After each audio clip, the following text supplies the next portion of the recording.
Okay, welcome back to Introductory Sociology. Today, let me just double check, make sure I've got this recording going. I hate to, yeah, it's good. All right, so today we're going to be talking about the sociology of religion. And as usual, this could be the topic for an entire class. There are classes on the sociology of religion. So if you haven't signed the attendance log, make sure you do that. And then if you have any quiz to pick up, there's a few more there that you may need to pick up. All right.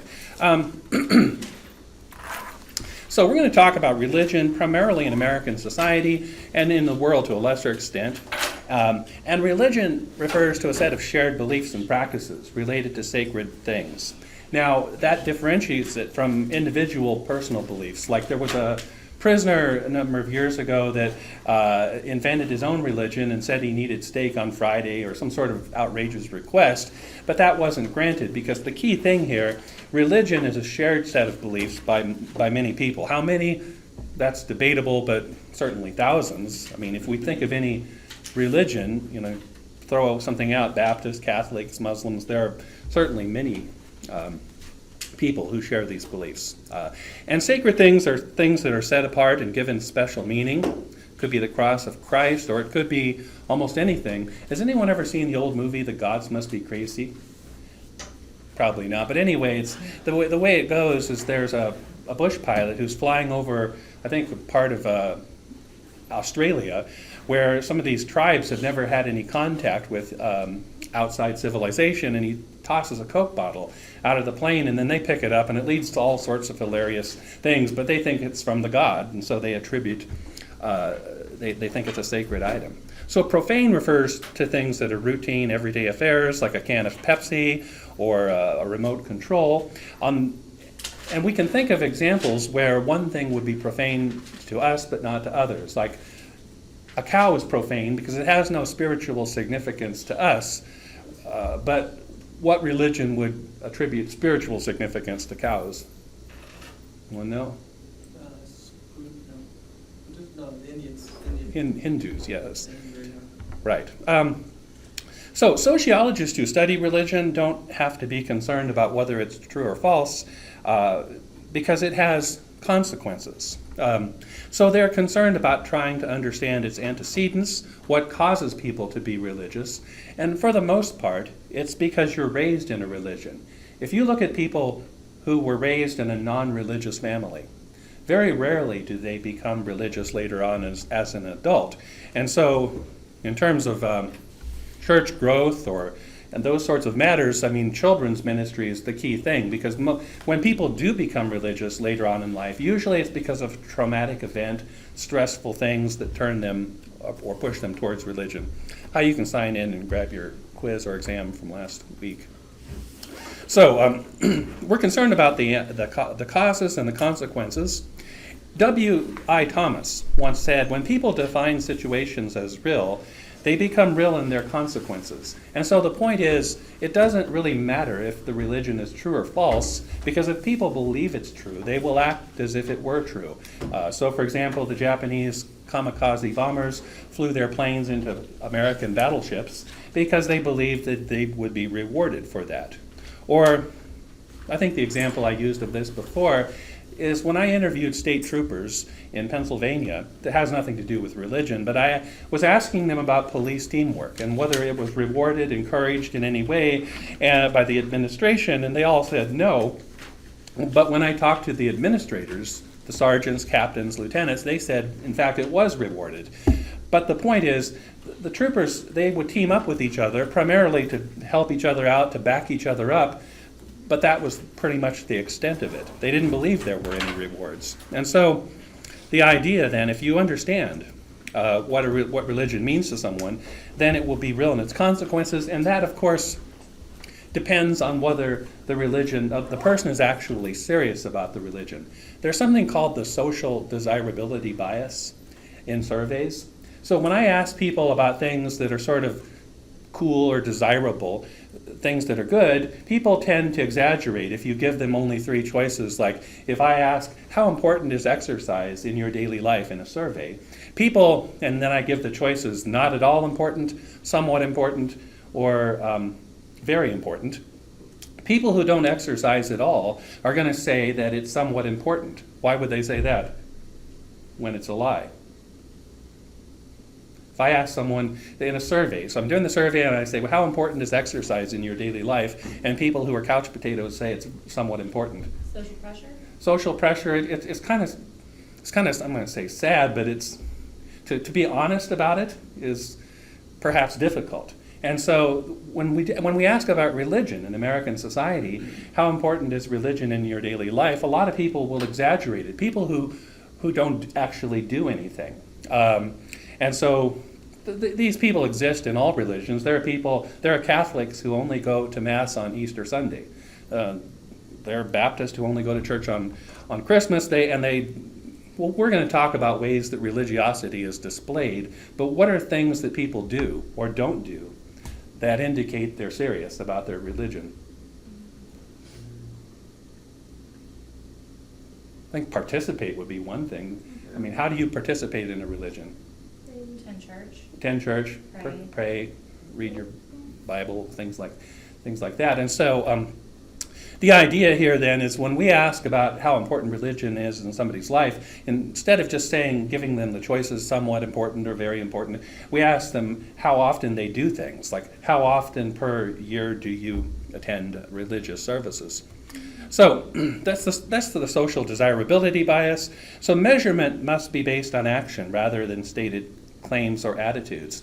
And this is debatable. Is it possible for somebody to say that, is it possible for religion to be really important in somebody's life and they never do anything related to it? You don't think so? So they never go to church, never read their Bible, never pray, etc. But they claim that religion is very important. I think that's possible. You think it's possible? It's possible to be a devout Muslim and never do anything? That's different. So is it possible to be a serious Baptist and never go to church and read your Bible? I think it's possible to be a Christian and not go to church. Right. I think that's Yeah. possible. However, Hinduism and like other things, they have specific sacred things that they must do in order to be Muslim. Yeah. Or, And it's not so much a question of being Christian or not, but having it be very important. If you're a Christian and you believe that your religion is very important to you and never do anything related to it, are you lying or deceiving yourself? We could say anything, I mean Catholic or Baptist but the point sociologically is we kind of look at it like exercise. If you seriously think and claim that exercise is very important to you and never do any of it, you have to question that. So functionalism, religion would say that religion has existed throughout history and it must serve a purpose, have a function. Durkheim argued that religion is the deification of society. He basically said that when you have a society with a specific culture, history, and traditions, the religion they have, regardless of whether it's Christianity or Buddhism, etc., is going to promote and encourage those cultural values. And I'll give you an example. In Japan, they're more group-oriented. They tend to hang out in groups, not just the family, but groups of friends and co-workers, etc. And in a typical Japanese church, they always have a meal after the Sunday service, a light meal, and they believe that there's biblical reasons to do this and find it strange or even wrong that in America, take a typical Catholic or Baptist church, how often do they have a meal after the service on the average? That's called a potluck, right?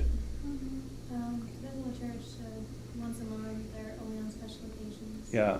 Some of them it may only be 3 or 4 times a year. And so, but the point is, it's like religion mirrors the society, Durkheim said, that when you look in the mirror, you see a reflection of yourself. And so Durkheim said the society will tweak the religion to justify and encourage what they're already doing. And so as the society makes cultural changes, the religion will play catch up. So take, for example, the environmental movement. And I'm not talking about radical environmentalists, but just simple things like recycling your aluminum cans and whatnot. That started taking hold in the 70s, and But it wasn't until the 80s that religion started, not that it's a major topic, but it was encouraged in most religions to take care of your environment. So Durkheim said, religion is the celebration of the power of a society, and he felt it's a good thing because it promotes social stability and slow change. Because the religion will tend to justify the way things are, and then over time, as it changes, then it will change as well. So take, for example, slavery. If you did some research on it, back when slavery was practiced, most religious people thought that it was a good idea and had developed a rationale for it. But then when Lincoln freed the slaves, and over time, there might be some religions, but I don't know of any major religions that believe slavery is a good thing. But at one point, they did. So religions differ depending upon the culture that you find them. In Acts chapter 2, we read that the believers had everything in common. Well, not everything, but basically if a guy had an excess of property or wealth, he would sell that and give it to the apostles, and then for those who didn't have quite enough, they'd split it up. It sounds like socialism to me, or communism. We don't do that anymore. In fact, some people do, but it's certainly not a requirement that if I have extra money, I help somebody out who doesn't. But in the early church in Acts, what happened to Ananias and Sapphira when they were holding back on that? They were struck dead. Yes. So the point is, Durkheim said it's culturally based. We don't practice this kind of socialism in today's church, and some would argue against it. There's this belief that if somebody doesn't have enough money, they just need to work harder and get their act together. We do have charities. How many churches do you think have an active charity to help poor people? Not most of them, you think? Yeah, it depends. If they're really small, it can be difficult financially to do that. But there are churches that have food banks and so forth. But Durkheim said that religion is culturally determined. That is, if you look at, say, how Catholicism is practiced in Mexico, it's going to be a little bit different than it is, say, in the United States. And you could take any religion, and that would be Durkheim's claim about it. So he believed, Durkheim himself was, although he was a Jew, but he was not religious, but he believed religion helped society. It helped maintain balance and slow change. Now, some functions, it gives meaning to life, where arguably there isn't much of a meaning, but it's comforting in this sense. Like, you remember the movie Forrest Gump? And he had that sticker that, not to be rude, but it said shit happens. But what does that mean? That things just happen sometimes. There's no ultimate or bigger meaning. But I'll give you an example. Back about 4 years ago, I was walking to the soccer park, and it was very bright and shiny, and there was a big hole where they'd been digging, to fix an irrigation pipe. This was in AYSO. So I ended up tripping and spraining my ankle very badly.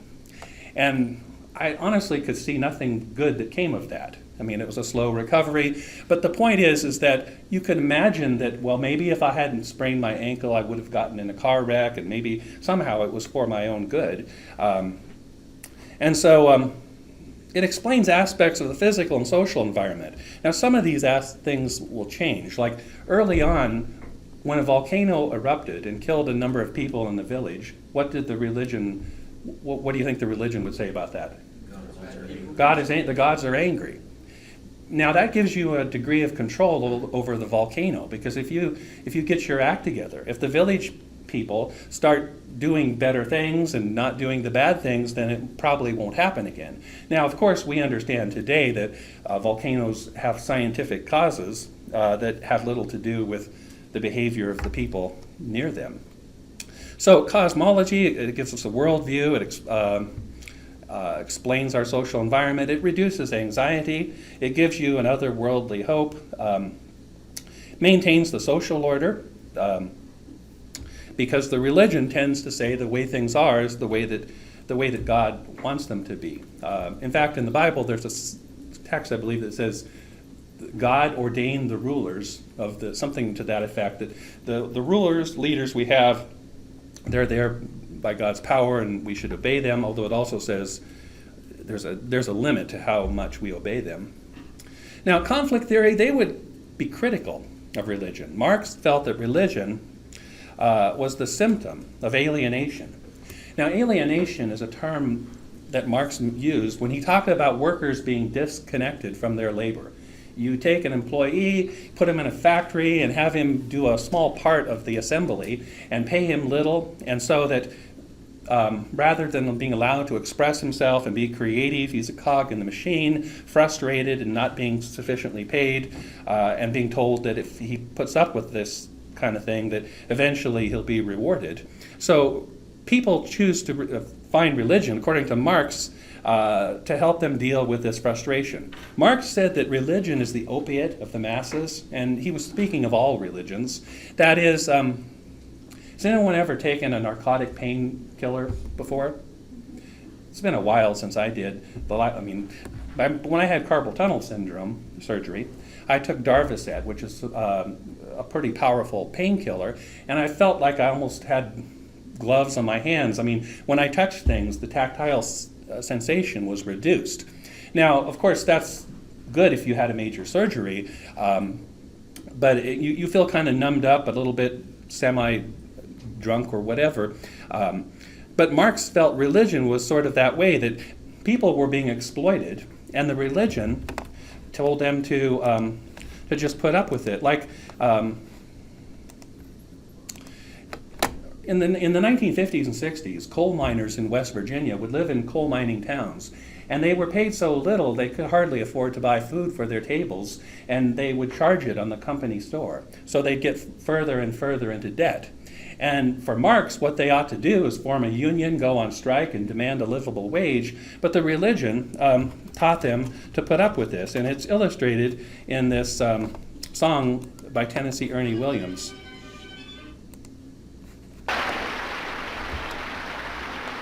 And listen to the lyrics. People say a man is made out of mud. A poor man's made out of muscle and blood. Muscle and blood and skin and bones. A mind that's weak and a back that's strong. You load 16 tons. What do you get? Another day older and deeper in debt. St. Peter, don't you call me, 'cause I can't go. I owe my soul to the company store.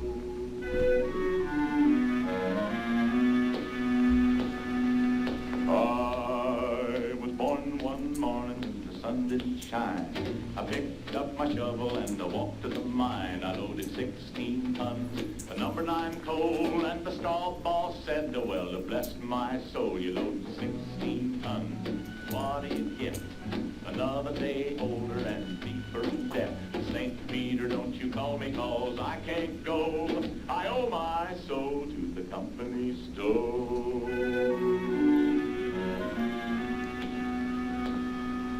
I was born one morning, it was drizzle and rain. Fighting and trouble are my middle name. I was raised in the canebrake by an old mama lion king. Old high-toned woman make me walk the line. You load to 16 tons, what do you get? Another day older and deeper in debt. St. Peter, don't you call me, 'cause I can't go. I owe my soul to the company store.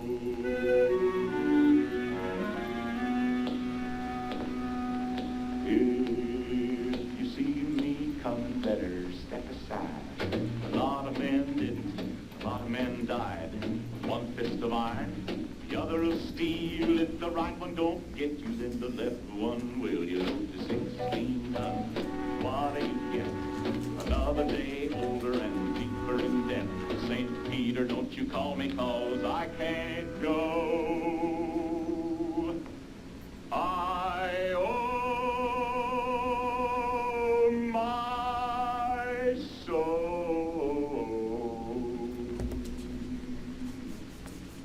to the company store. So anyway, the point then for Marx is that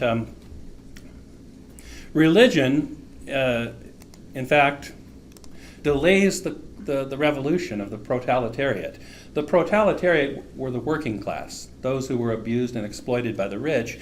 And for Marx, he envisioned a situation where they would overthrow the rich and establish a dictatorship of the proletariat, basically communism, which would be temporary, and then over time you'd have a situation where people would just be equal and share, and sort of a pipe dream. But for Marx, he felt that religion delayed the revolution.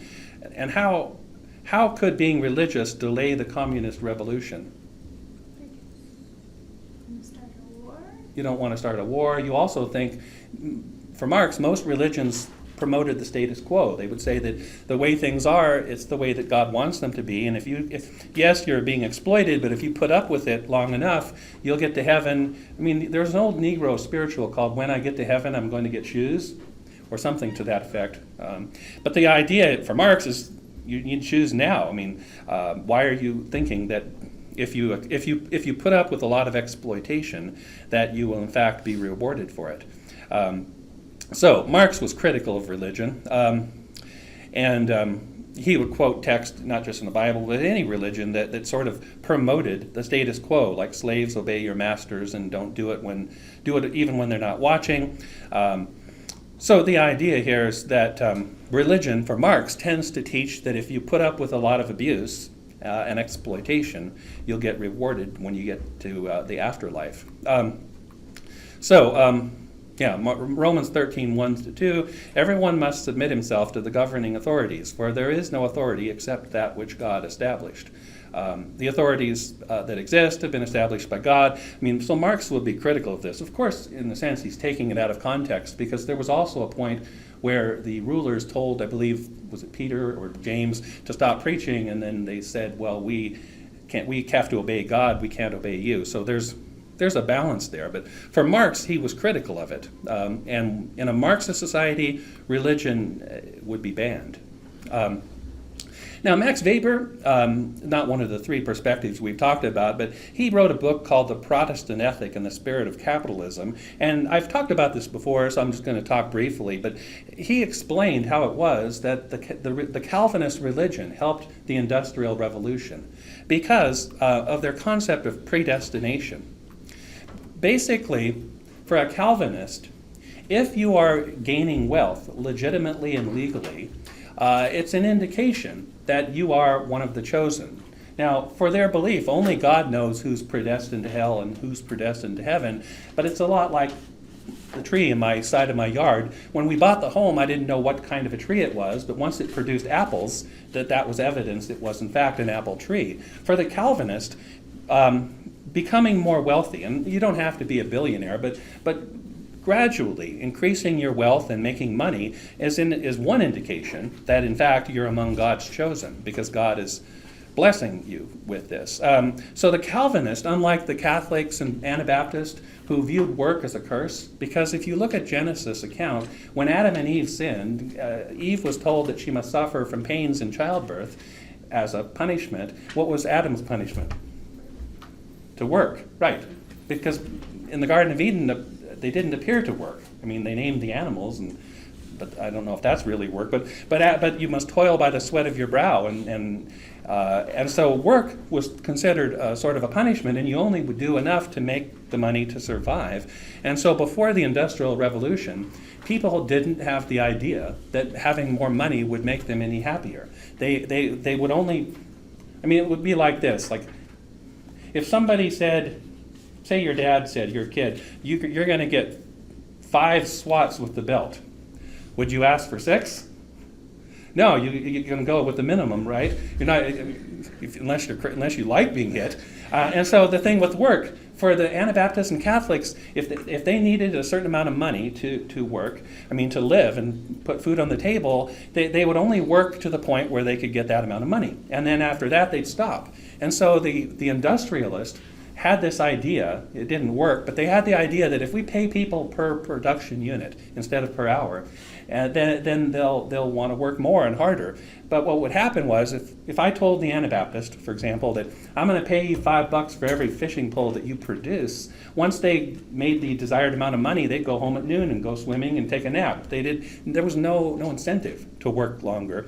And so it's sort of hard for us to understand this, and buying new things. They didn't have the incentive to, that is, if they had something that worked and was functional, they wouldn't feel any happier if they had a new one. Like, my truck works fine, but honestly, if Bender Nissan or whatever gave me a new truck, I'd be happier, even though the one I have right now is working just fine, right? I mean, how many of you have a car that works just fine, but you'd be happier if someone gave you a brand new one?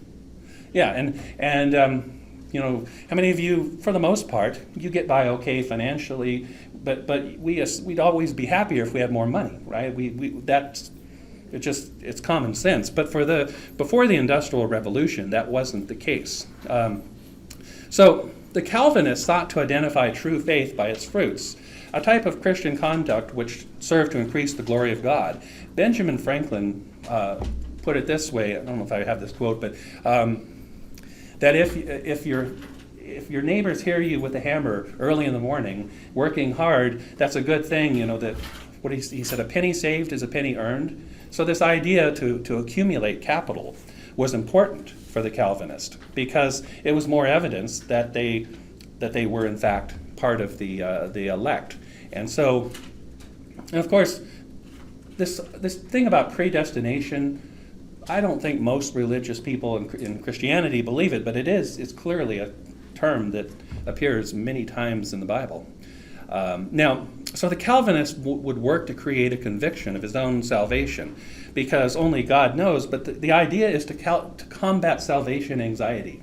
If you really believe that God has a naughty and a nice list, the goats and the sheep, if you really believe that only God knows who's the damned and who's the elect, then you might be worried about that, right? And so that's what Weber called salvation anxiety. And to reduce this, the Calvinist would certainly work overtime and would attempt to acquire more wealth. So the idea here is faith has to be proven by its objective results. And there's this debate about faith versus works. What was I believe it was 1 Peter, one of these texts in the Bible that says that if somebody poor and is hungry comes into your church and then you say, just be happy, be cool, and don't help them, that kind of faith isn't the kind of faith that is a saving faith, that it has to result in some works. And so, and again, it comes back to that point we made at the very beginning. If you say that you are in fact a Christian and never act like it completely, is this possible? But the Calvinists believed that working didn't get you into heaven, but it created the conviction that you were going there. Just like the apples on my apple tree, that's evidence that it in fact is an apple tree. So the idea for Calvinists, there was a quote, man must give an account of every penny he spends, and it is hazardous to spend any of it for a purpose which doesn't glorify God, such as personal enjoyment. So there's a compulsion to save and accumulate capital. And this explained really how the Industrial Revolution got started, because when you have Calvinists working for you, you can threaten to fire the other religions that don't share that belief. Now, symbolic interactions, not much to talk about here except the idea that people use religion to create meaning of their life and to explain important events. And people vary on this.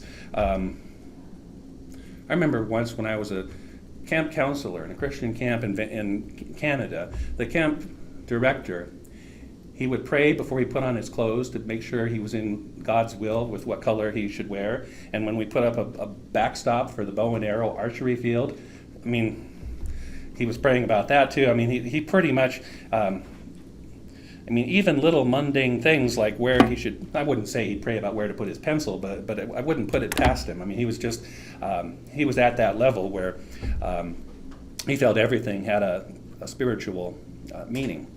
So, and of course, people become religious primarily by early childhood socialization.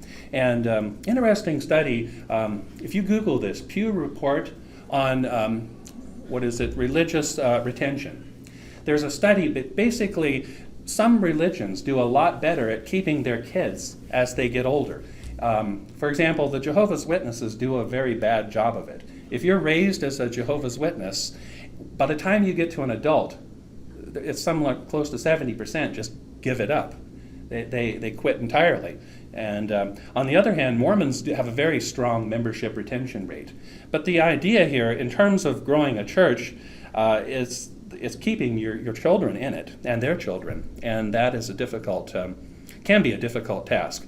In other words, if you look at church growth, it's primarily people who previously came from another church. That is, very rarely do you get a full-out atheist who walks into the church and wants to join. And part of it is because a lot of what goes on in churches isn't culturally relevant to people who don't know anything about it. Like, I remember one church, when they said to greet people, the greeting was, peace unto you, my brother, and unto you as well. It was like a Vulcan handshake. If you ever watch Star Trek, the Vulcans live long. There was something like live long and prosper or something. And so you're following a scripted greeting, and then you're using concepts and ideas that, unless you're raised in the religion, it doesn't make much sense. So an unchurched person walking into a church, typically, it's going to be right over his head. I mean, this is one reason why some churches try to be more relevant to unchurched people so that they can somehow get a better sense of it, an understanding. I mean, these are called contemporary churches, and we'll talk about that later. Now, religion, a denomination, is one of several religious organizations that most members consider mainstream or legitimate: Methodist, Baptist, Catholics, etc. A sect, though, is a religious group that's broken away from the denomination in an attempt to either retain old traditions or reform or add new doctrines. So back in Vatican II, when the Catholic Church made some major changes, for example, it used to be, how long ago was it when all the services had to be in Latin? I'd have to Google it, but I think it's like 30 or 40 years ago. But it used to be that if you went to a Catholic Mass, wherever it was in Latin. And how does that help if you don't speak Latin? I guess you wouldn't understand it, really.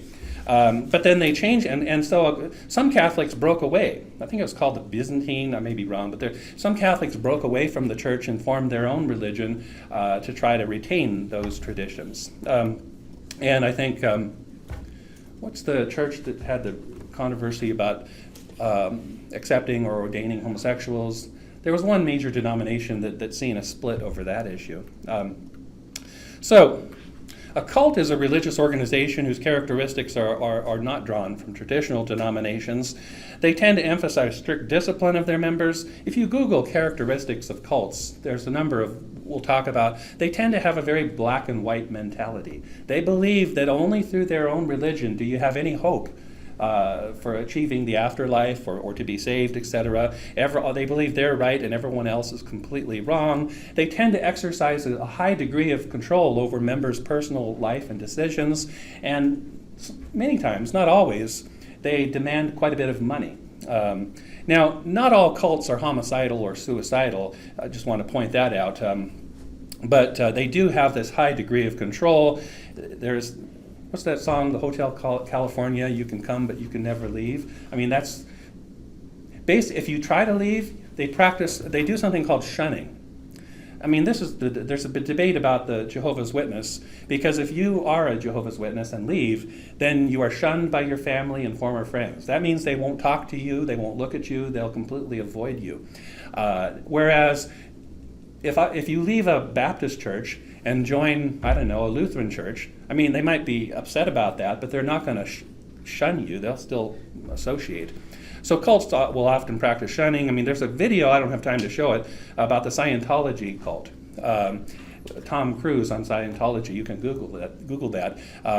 But one thing that goes on in that cult is to achieve the higher levels, you have to spend a lot of money on a process called auditing, where they hook you up to a machine that is similar to a lie detector. It measures pulse, perspiration, and things like that, and they believe that originally, a long time ago, that humans were infected with thetans, which are sort of demonic beings that get into our brain, and that to get rid of them, you have to get to the point where you don't show a response. Like they'll say something shocking that would for most people would result in maybe higher pulse rate, etc. Like, I don't know, imagine your sister got murdered or something. And you want to get to the point where you don't have these physiological reactions. So you can, but you have to pay a lot of money to get to the higher levels.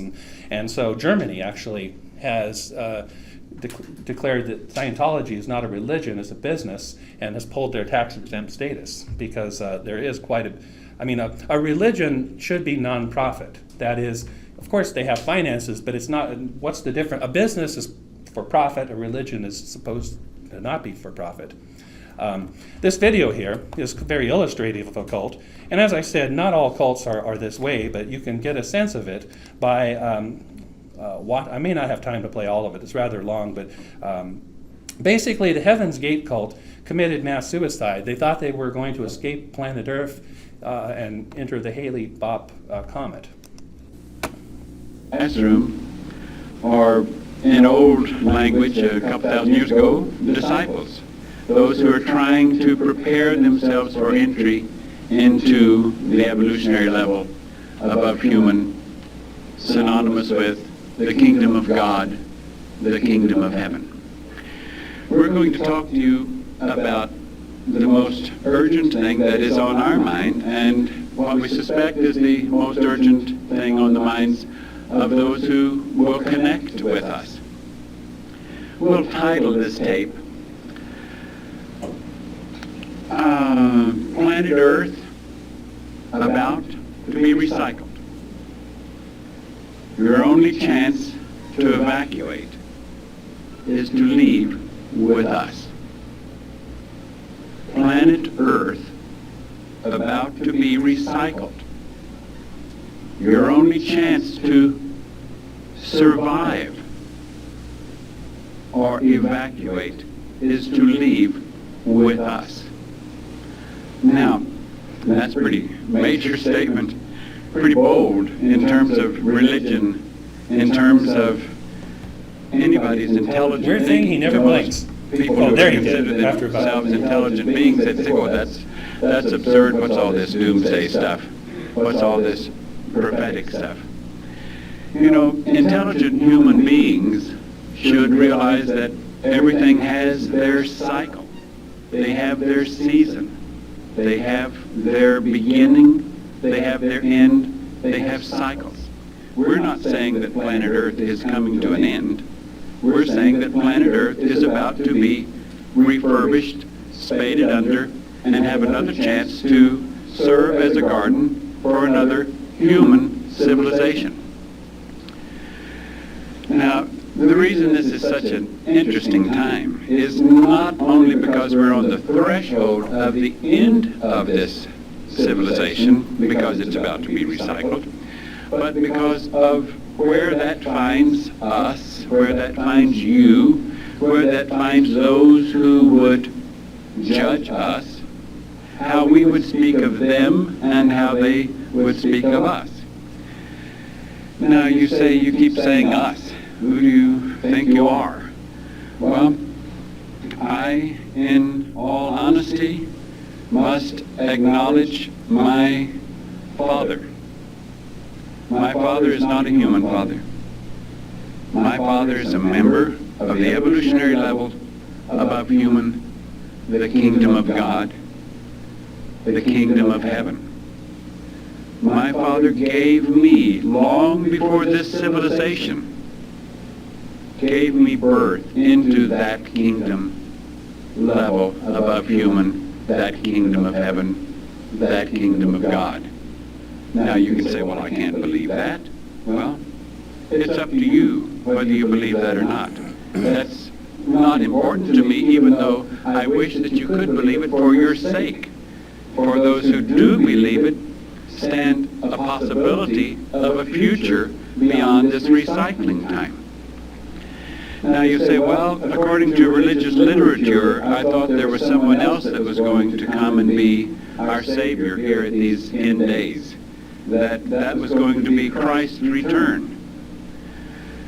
Well, the name Christ might be a little confusing, or the name Jesus, because the name Jesus, of course, was the name given to the body, that mind that was indeed from the kingdom of heaven came, and that mind was here 2,000 years ago, and that mind came for the express purpose of teaching humans how they could be saved, how they would not be plowed under at the end of the age. Well, we're at the end of the age. So the one, or the mind that was in Jesus, what? That mind is in me? You'll have to decide that for yourself. I must admit that I am here again, that I'm here saying exactly the same thing that I said then, trying to say it in today's language, trying to hope that for your sakes you can see what we have to offer you, for our Father offers you life. Not talking about human life. If planet is about to be recycled, and we see the planet as a stepping stone, planet Earth a stepping stone, that just as within a civilization evolves upward, that each segment of civilization becomes more civilized, less barbaric in some ways. It's supposed to, not that it necessarily does. Sometimes it seems to appear to be more civilized when in fact it becomes more barbaric, more quick to condemn the rest of the world, more quick to kill the rest of the world that does not think as it thinks. Well, I know what I just said. I said that I am the return of the Son of my Father. I'll tell you something that's even more remarkable. My Father came with me this time. Came in the early 70s, took on a human form, an adult human form, helped me get in an adult human form in the early 70s, and we together helped those who came with us that were also here 2,000 years ago get in the bodies that they were wearing so that they could rid themselves of human behavior, human activity, human thinking, so that they could be ready to move into the kingdom of heaven, or the evolutionary level above human. Anyway, we'll have to move on from there, but one of the aspects of a cult, though, is that what was the other? A high degree of control over their members, and a black and white mentality. And then this: the leaders tend to be given godlike characteristics. He believed he was the Son of God, or at least that's what he said.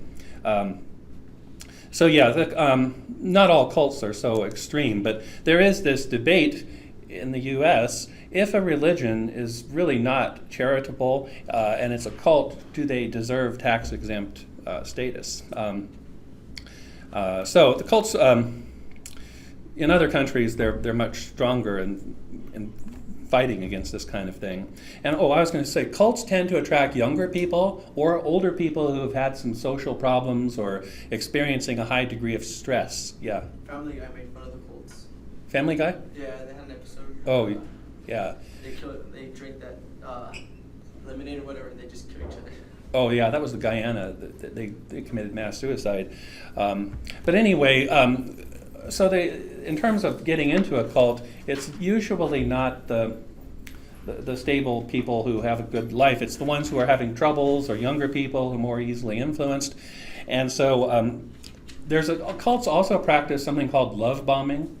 Initially, when you're thinking about joining the church, everybody starts loving on you quite a bit. And then when you get into it, then you wonder where the love went. And now that you have to pay them a lot of money, you have to do a lot of activities. So at least initially, you get somebody sad, having a bad life, and he's attracted to this cult because of all the attention, all the love that he receives. So religiosity, how is it displayed? For purposes of the exam, you'll just need to know one of these. Belief, all religions have doctrines that are held to be true. Not to say everybody knows all their doctrines, but I mean, if you're serious about your religion, you probably know at least some of the doctrines. Ritual is what you do, like public prayer, reciting scripture, etc. Intellectual is the knowledge of things that, like the Bible, and then the experience is the emotional aspect, which it varies from religion to religion. Pentecostalism, the experiential aspect is given more emphasis, and then the consequences, things that you do or don't do based on your religion. Now, it's not to say that it's perfect. The divorce rate among religious or Christian people is just as high as it is in the general population.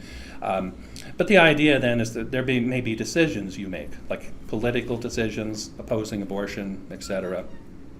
So, religion in America, much of America is going through a process of getting more secular. And so religions that don't catch up with the culture. That is, if you have, for example, a religion that sings hymns and only hymns and has organ music, and it's very liturgical. That is, it follows a script and so forth. It's very hard to get new people into the church because they're just not familiar with it. On the other hand, like the Apostle Paul said, I have become all things to all people so that some may be saved. When he was meeting with Greek poets, he quoted poetry to them. And so his idea was that when you're trying to convert or convince people to join your faith, you have to think about your audience, just like a business. Like if I'm selling a product, I have to think about my target audience and how I will market it to them. And so many religions will say, what are we doing now that is not necessarily mandated by the Bible, but is making it harder for us to be relevant to the people that are unchurched, and make changes in those things. Now, of course, arguably there's a line that's crossed. I mean, we could just say, let's just stop talking about God and talk about hockey. Well, you're crossing the border of becoming secular, but what's the difference between being culturally relevant and being secular? We'll give you some examples. I remember attending a church in Seattle where the pastor paused and he was getting, he had an app on his phone where he could get questions. He didn't answer all of them, but he'd look at the phone and say, okay, somebody had a question, I'm going to answer it. So they had, of course, a coffee bar outside, because people in Seattle drink coffee more often. But the question is, if something like this, if you had this fellow come to a youth group and perform his song, would this be being culturally relevant, or is it crossing the line into becoming secular? Oh my goodness. Becky, look at her Bible. It is so huge.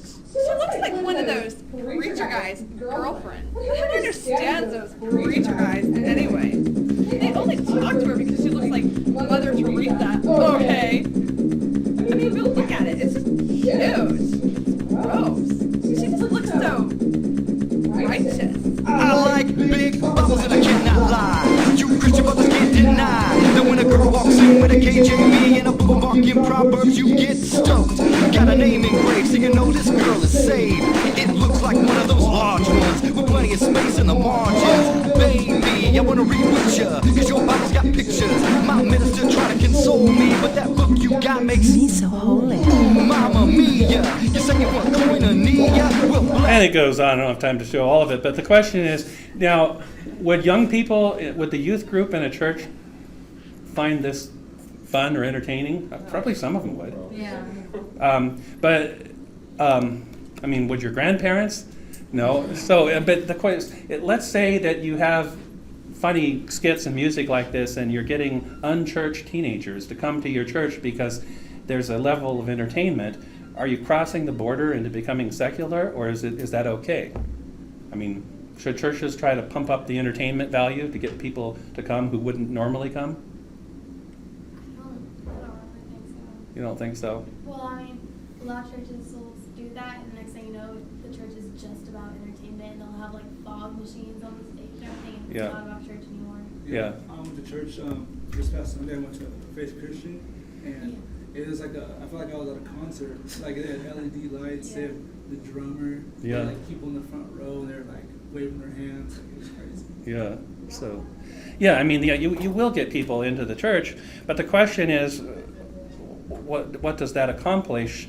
I mean, I about 10 or 15 years ago, I was in a church in Pennsylvania, but they had high entertainment value. And the sad thing was, there was a woman in the church who was talking with some of the other ladies about having an extramarital affair and didn't quite know that it was wrong. She had all the drums and all the, but no one, there was never any teaching about thou shalt not. It was all about let's pump up the entertainment value, and so I mean it resolved, and you know she did get some study, but can you imagine being in a church where, and she'd been there almost a year, and she was unchurched, you know, but just, I mean, she just honestly, there had never been any teaching about morality before, and so yeah, I mean that can be a criticism of it, and of course the issue about you know, many churches now are becoming more accepting of the homosexual lifestyle.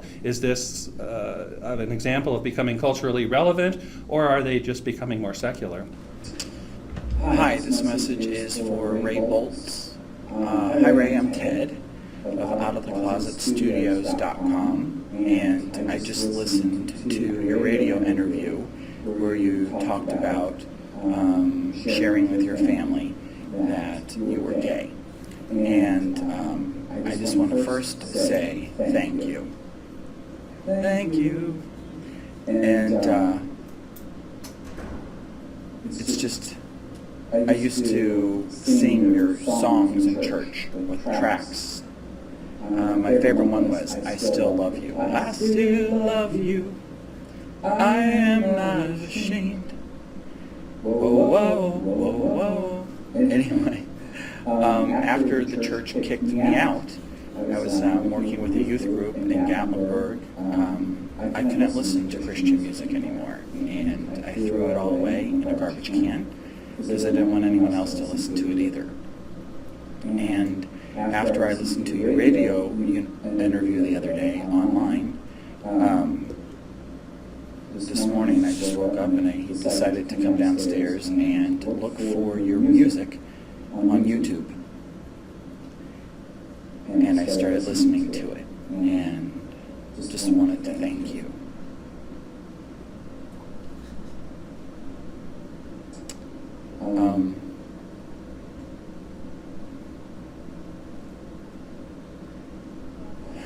What do you say to someone who you know is about to go through lots of rejection, judgment? All I can say is that I'm now surrounded by some of the best people on the planet. We'll have to pause there to time, but basically he was in a youth group, and it became evident to the church leadership, the pastors, that he was gay because, well, they saw, for example, out in the parking lot he's holding hands and, you know, with another guy, and they offered him corrective counsel, teaching, and tried to encourage him to not be gay anymore. But he said, I can't change that. Like, can't you just accept me? But then they kicked him out. And even today, I think I've asked this once before, but in Clovis, New Mexico, there's just probably, how many gay-friendly churches are there where you can go with your partner and be accepted? A couple, maybe? Probably not many. But the question is, this is maybe a hot-button issue, but should churches accept gay people for who they are and stop trying to offer them corrective counsel? Of course. You think so? Anyone disagree with that? Just let them be free to be gay and be. And of course, here's another issue. Some churches should gay people be ordained as pastors or ministers? Religion, Yeah, it depends on their beliefs. And so, of course, you know, there was this movement. It's now down. It's called Exodus International. They had a website, but they were helping people to escape the gay lifestyle, and they claimed that they turned the gays into straights, but they had a high suicide rate. Basically what would happen is the guy would say, okay, he'd go through all the program and become straight, and he was sad and depressed, and it just didn't seem to work out that way. I mean, I don't know, it's controversial. Personally, my take on it is that I think for the most part, your sexual orientation is caused from your socialization and early upbringing. So I don't think you can make somebody straight who's an adult man if he's already gay or whatever. But it is an issue that religions face. And on the flip side, if you are heterosexual, you can get counseling, but they're not going to make you gay from a special program. Now, so becoming secular now. So yeah, like Paul said, when he works with the Jews, he becomes a Jew. When he's working with Gentiles, he tries to basically tries to connect with the people that he is reaching out to, because the reality is that most church growth are from people moving from another city who already were in a church. Another interesting finding is from a Calvin College professor. He said Sunday morning is the most segregated hour in America. That is, in terms of that there are churches that are predominantly Korean or predominantly black. Very rarely do you find a church that reflects the community of which it is a part. In Grand Rapids, Michigan, Madison Square Church is very much like that. You've got probably 20% black, 15% Asian. But it's very. Why do you think that is? That Sunday morning is the most racially segregated hour in America. I think maybe perhaps a. I think people go with their families a lot Comfort. of times to church. Yeah. You know. Yeah. I mean, and part of it's just getting used to it. I mean, when I lived in Grand Rapids, my best friend Bob Butler was an African American minister, and so I used to go to his night services, and I got used to it. But like, he didn't just stand behind the pulpit; he'd come out and walk the aisles, and he was very loud, and then the way, the tradition, the cultures, the way it worked, and then like they were much longer too. Like Caucasian people tend to be looking at their watch. If it's 11:30, then they. I mean, I remember as a kid, they would push their alarm buttons on their watch, and you'd beep, beep, beep, beep, beep in the church because people want to get out. Whereas when I went to the African American church, they'd go like till 12:30 or so. Has anyone been to an African? Do you find that to be true? That there's not this hang up about have to end it right at. So there's differences, and Ray Boltz, I showed this video, but basically Ray Boltz is a Christian musician who was married for a number of years and came out as being gay. So the process is not that strong. Many Americans are retaining their faith. America has what is called a civil religion. Most of us expressed at least some vague belief in God. There are very few atheists in the government and Congress. Every American president has mentioned God in his inaugural address, although if you look at the activities, like Ronald Reagan rarely attended church and consulted with astrologers, whereas Jimmy Carter was very devout and regular. And if you look at, you don't want to judge people based on what they do, but on the other hand, if I were to tell you I'm an avid in exercise, I exercise every day, you might, if I don't do it, there's an issue there. So many Americans are privately religious, called the invisible religion. And we tend to, some of this I think is just a cultural thing. Like, I remember when I was in Japan, my brother-in-law put some money in a Buddhist wishing well, and I asked him, I said, why do you do that? I said, I thought you're not religious. And he says, well, no, because I'm Japanese. And so for him, he would sometimes celebrate Buddhist traditions, but he wasn't really serious about it. He just felt it was part of the culture, and so that's what you do. I mean, that's one reason why. When do we have the highest church attendance in the U.S.? Easter and Christmas, because that's what people who aren't really religious, they're going to go there because it's kind of like part of the culture. Now, fundamentalism is making a big comeback. These people are concerned about the spread of secular ideas, and they often preach the literal truth of the Scripture. They tend to be more conservative, and the reason they've made gains is many Americans feel like their world is out of control, and these churches emphasize warmth, love, and caring, and especially if they're larger, they emphasize small groups, care groups, where you can get to connect with people. And there's weakening family and community ties, so they offer a more sacred environment, going against secular trends. And this trend to be a little bit more relevant, like there was it can be controversial. I remember a news item. There was a Catholic priest in Florida that he was very not charismatic in the charismatic sense, but he'd get out from behind the podium and talk and use relevant current examples. He'd do PowerPoints and video clips and everything, and his church was growing, whereas the more stoic Catholic churches that people perceive as boring, they'd be less likely to go. I mean, if you ask young people why they don't like to go to church, honestly, I was this way. I did go to church as a young person, but the main thing was it was boring. I don't know if that's an excuse or not, but assuming it is true, if church is boring, should it be made less boring? And where do you cross the line on that? You don't want to make it into a circus but on the other hand, especially with younger people, if it's really boring, then they won't want to go. That's why, remember my kids, they used to like to go to Central Baptist Youth Group because it was fun and entertaining, but they didn't want to go to another one. And so, I don't know, when you were growing up, you probably, did you ever sit through church? I remember sitting through church drawing little doodles on a piece of paper. As a matter of fact, honestly, even as an adult, sometimes if it gets really boring, I count the pillars just to make sure how many there are, or whatever, And it doesn't it doesn't happen all the time, but how many of you ever sat in church and were bored to death?